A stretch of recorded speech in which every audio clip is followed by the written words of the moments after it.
Hello my YouTube friends, welcome to my YouTube channel. मैं MP की आरती और आज है तीज का त्यौहार।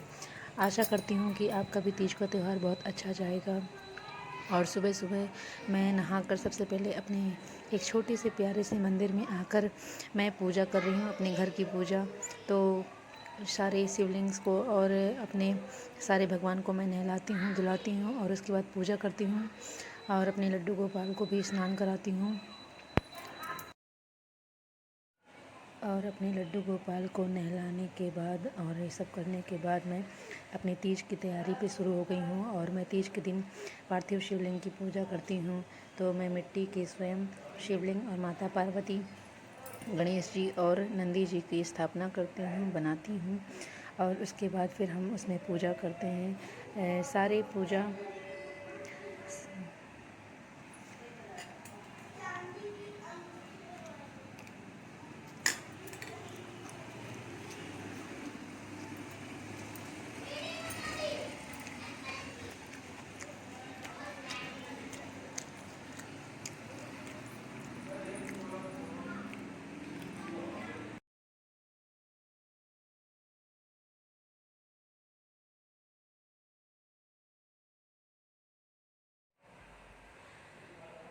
तो अब देखिए मेरे शिवलिंग बन रहे हैं। मैं जल्दी जल्दी शिवलिंग तैयार करने के बाद माँ की पूजा की तैयारी करूँगी। फिर मुझे तैयार भी होना है पूजा करने के लिए। आज वैसे तीज का मुहूर्त सुबह 9 बजे तक का ही था, तो मम्मी ने बोला कि हम सुबह पूजा करेंगे, इसलिए मैंने शिवलिंग सुबह ही बनाना स्टार्ट कर दिए थे। वैसे तो हमेशा तीज की पूजा मैं रात को करती हूँ, लेकिन इस बार तीज की पूजा हाँ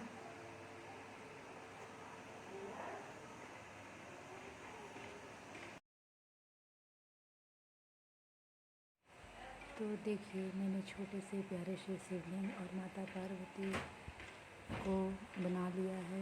तो वैसे तो कहते हैं शिव का कोई आकार नहीं होता, मन से प्रेम से जो भी आप जैसा भी आकार शिव को देते हैं वो उसी आकार में आपके सामने आ जाते हैं। तो शिव निराकार हैं, इसलिए मैं अपने मन से आत्मा से उनको बना रही हूँ। और देखिए मेरी मम्मी भी तैयार हो रही हैं और उनकी तबीयत जिस दिन से ये आई हैं उस दिन से बहुत ज़्यादा उनकी तबीयत ख़राब हो गई थी।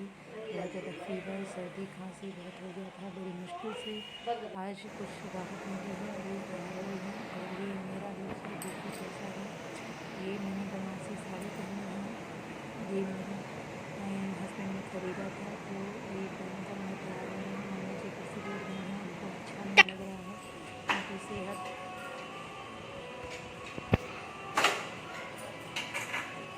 तो अभी मैं जल्दी जल्दी पापा जी के लिए नाश्ता बना रही हूँ। उनकी दवाई का टाइम हो गया है, तो उन्होंने कहा कि थोड़ा पोहे बना दो, इसलिए मैं उनके लिए थोड़े से पोहे बना रही हूँ। और उसके बाद फिर मैं थोड़ा तैयार होकर फिर पूजा पे जाऊँगी, क्योंकि पूजा का मुहूर्त भी 9 बजे से तक ही है। इसलिए जल्दी जल्दी पोहा बनाने के बाद मैं पूजा पे जाऊँगी। और तीज का त्यौहार जब भी आता है तो एक महीने पहले से हमारे मन में ये शंका होने लगती है।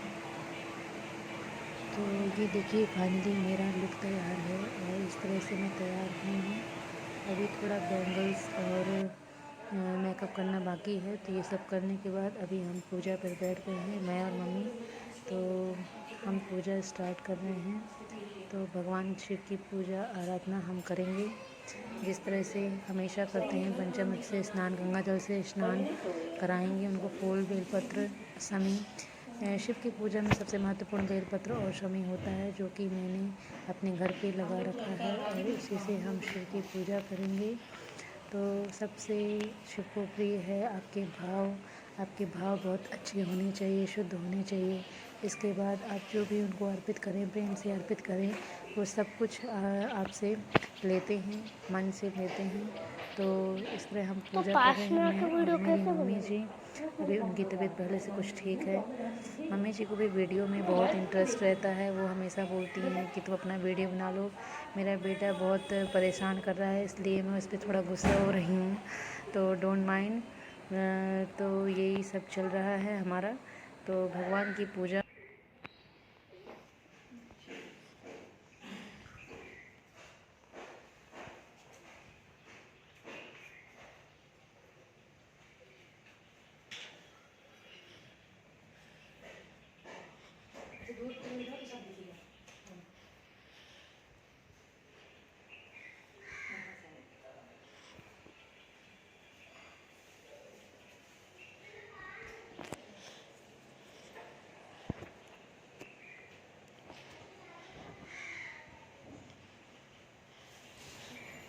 हर त्यौहार तो वैसे मैं अकेले ही मनाती थी, लेकिन इस साल मम्मी जी आई हुई हैं तो त्यौहार काफ़ी अच्छा लग रहा है। मम्मी जी के लिए भी अच्छा लग रहा है और मेरे लिए भी। त्यौहार में 2 से 4 लोग का होना बहुत ज़रूरी होता है। और तीज का व्रत तो ऐसा है जिसमें 4 औरतें हों और वो रात भर जगराता करें, पूजा करें, तो बहुत अच्छे से रात कट जाती है। लेकिन अकेले कोई भी पूजा पाठ करो तो पूजा तो कर लेता है इंसान, पर रात भर जगना और गाना गीत करना ये पॉसिबल नहीं हो पाता है, तो इंसान सो जाता है। तो मम्मी के साथ मैं पूजा कर रही हूँ और पूजा करने के बाद हम एक और गोल्ड वाली नहीं बनती, इसलिए ये वाली 3 2 1 गो।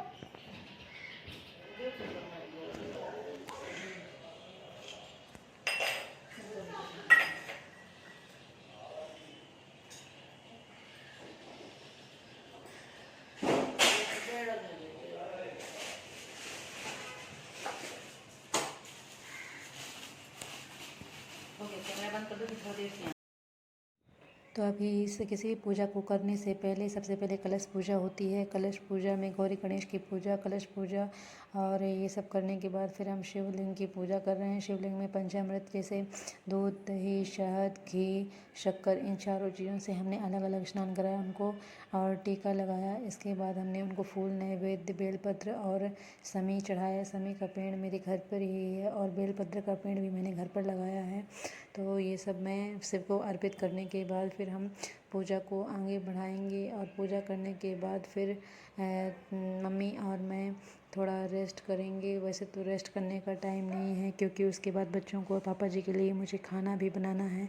तो खाना बनाने के बाद उनको देना है। उसके बाद बच्चों को थोड़ा स्टडी में हेल्प करना है, क्योंकि उस समय उनके एग्ज़ाम भी चल रहे हैं।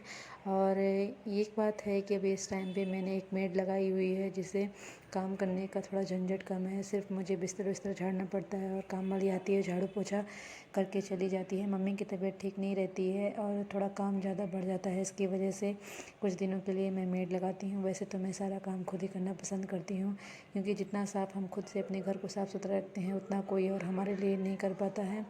तो इसीलिए मैं पूजा पाठ स्वयं ही करती हूँ और घर का काम भी खुद ही करती हूँ। तो ये सब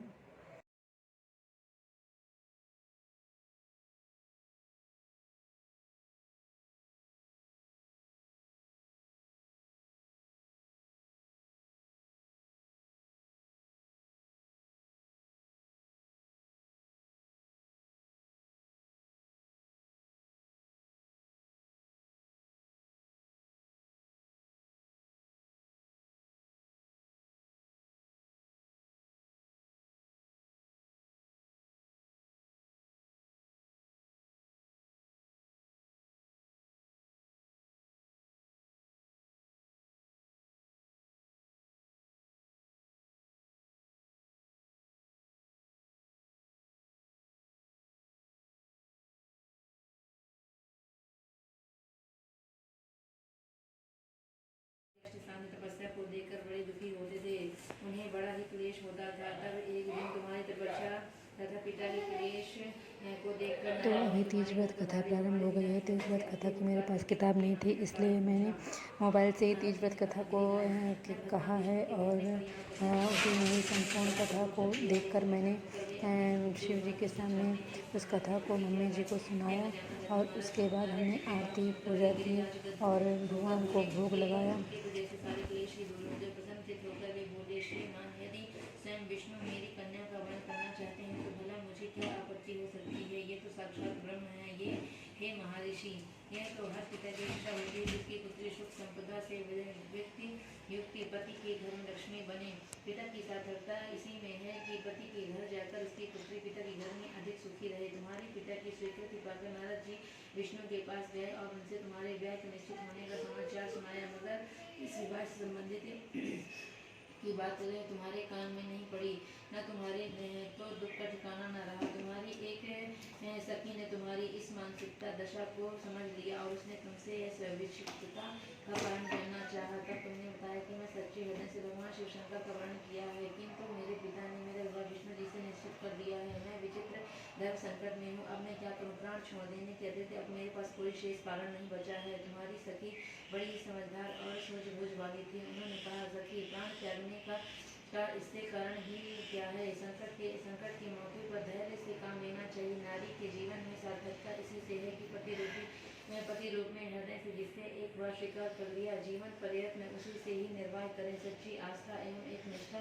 से समक्ष तो ईश्वर की सभी संपूर्णता करना पड़ता है। मैं तुम्हें घनघोर जंगल में ले चलती हूँ, जो साधना स्थली भी हो, वह जहाँ तुम्हारे पिता तुम्हें खोज भी ना पाए, वहाँ तुम साधना से लीन हो जाना। मुझे विश्वास है कि तुम्हारी अवश्य ही तुम्हारी सहायता करेंगे। तुमने ऐसा ही किया। तुम्हारे पिता ने तुम्हें घर पर न पाकर बड़े दुखी हुए, चिंतित हुए। वे सोच रहे कि तुम जाने कहाँ चली गई। मैं विष्णु जी से उसका विवाह करने का प्रण कर चुका हूँ। यदि भगवान विष्णु बारात लेकर आ गए तो कन्या घर पे ना हुई तो बड़ा अपमान होगा। मैं तो कहीं का मुँह दिखाने योग्य नहीं रहूँगा। यह सब सोचकर गिरिराज जोर शोर से तुम्हारी खोज शुरू करवा दी। बंद कर दो। इधर तुम्हारी माँ अपनी सखी के साथ नदी के तट पर एक गुफा में आराधना में लीन हो गई। भद्रपद शुक्ल तृतीया को हस्त नक्षत्र था। उस दिन तुमने रेत के शिवलिंग का निर्माण करके व्रत किया। रात भर मेरी स्तुति के गीत जागरण करी जागी। तुम्हारी इस कष्ट साध्य तपस्या के प्रभाव से मेरा आसन डोलने लगा, मेरी समाधि टूट गई। मैं तुरंत तुम्हारे समक्ष जा पहुंचा और तुम्हारी तपस्या से प्रसन्न होकर तुमसे वर मांगने के लिए कहा। तब अपनी तपस्या के फलस्वरूप तुमने अपने समक्ष पाकर तुमने कहा कि मैं हृदय से आपको अपने पति के रूप में वर्ण कर चुकी हूँ। यदि आप सचमुच मेरी तपस्या से प्रसन्न हैं तो आप यहाँ पर पधारें और मुझे अपनी अर्धांगिनी के रूप में स्वीकार करें।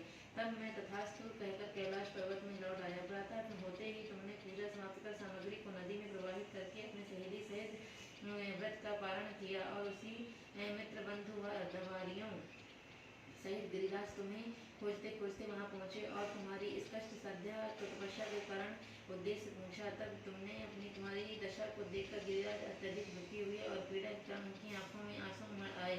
आंसू पहुँचते हुए विनम्र स्वर में कहा कि पिताजी, मैंने अपने जीवन का अधिकांश समय कठोर तपस्या में बिताया है। मेरी इस तपस्या का उद्देश्य केवल यही था कि मैं महादेव को पति के रूप में पाना चाहती थी। आज मैं अपनी तपस्या की कसौटी पर खरी उतर चुकी हूँ। आप क्योंकि विष्णु जी से मेरा विवाह करने का निर्णय कर चुके हैं, इसलिए मैं आराध्य की खोज में घर छोड़कर चली आई। अब मैं आपके साथ इसी शर्त पर घर जाऊंगी कि आप मेरा विवाह विष्णु जी से न करके महादेव जी से करेंगे। गिरिराज मान गए और तुम्हें घर ले गए। कुछ समय के पश्चात शस्त्रोक्त विधि विधान पूर्वक उन्होंने हम दोनों को विवाह सूत्र में बांध दिया। हे पार्वती, भाद्रपद की शुक्ल तृतीया को तुमने मेरी आराधना करके जो व्रत किया था, उसी के फलस्वरूप मेरा तुमसे विवाह हो सका। इसका महत्व है कि मैं इस व्रत की करने वाली कुमारियों को मनोवांछित फल देता हूँ। इसलिए सौभाग्य की इच्छा करने वाली प्रत्येक युवती को यह व्रत पूरी एक निष्ठा और आस्था से करना चाहिए। बोलो शंकर भगवान की जय। माता जागी पार्वती, पिता महादेव, एक दंत दयावंत, चार भुजाधारी। जहाँ वो खाने का अलमारी रहता है ना, वहाँ पर मेरे डॉक्टर टेका मिल गया था।